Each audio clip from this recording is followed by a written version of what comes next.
ابھی ایک اور بھی کالر. ہاں جی، ایک اور کالر بھی ہمارے ساتھ موجود ہے. جی السلام علیکم. وعلیکم السلام. میں فرحان ملک بات کر رہا ہوں کوٹ ادو سے. میرا ایک مفتی صاحب سے سوال ہے. جی جی. مفتی صاحب یہ بتائیے گا کہ قرآن پاک کو سمجھنے کے لیے ہمیں کیا کرنا چاہیے؟ قرآن پاک کو سمجھنے کے لیے ہمیں کیا کرنا چاہیے؟ کوٹ ادو سے فرحان صاحب کا سوال ہے. بسم اللہ الرحمن الرحیم.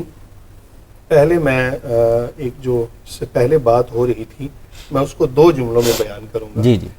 ایک ہوتا ہے عذاب اور ایک ہوتی ہے آزمائش. تو بہت ساری اس کی تعریفات کی گئیں.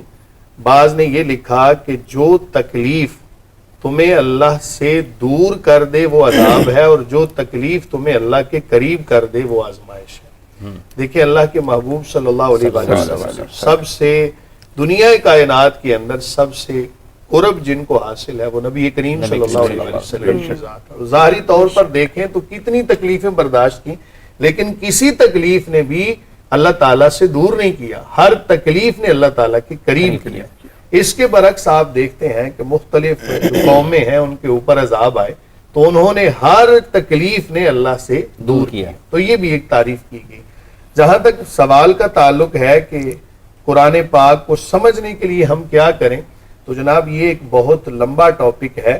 اس کے لیے آپ کو جناب جو بنیادی قواعد ہیں نا عربی کے ان کے اوپر مہارت ہونی چاہیے اور ساتھ ساتھ ناسخ و منسوخ جو قرآن کے ہیں ان پر مہارت ہونی چاہیے. علم و تفسیر پر مہارت ہونی چاہیے.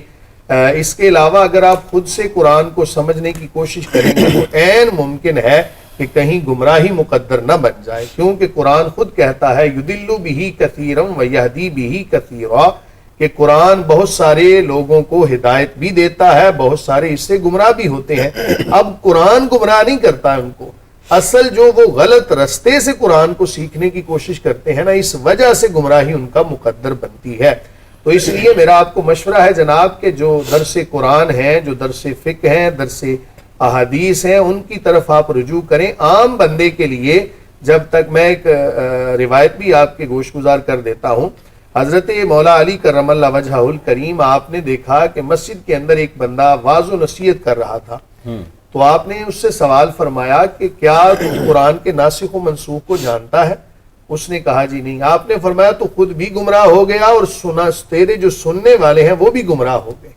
مطلب یہ ہے کہ جب تک قرآن کے ناسخ و منسوخ اور بنیادی جو علوم ہیں ان پر مہارت نہ ہو تب تک قرآن سے ہدایت کا حصول ناممکن ہے.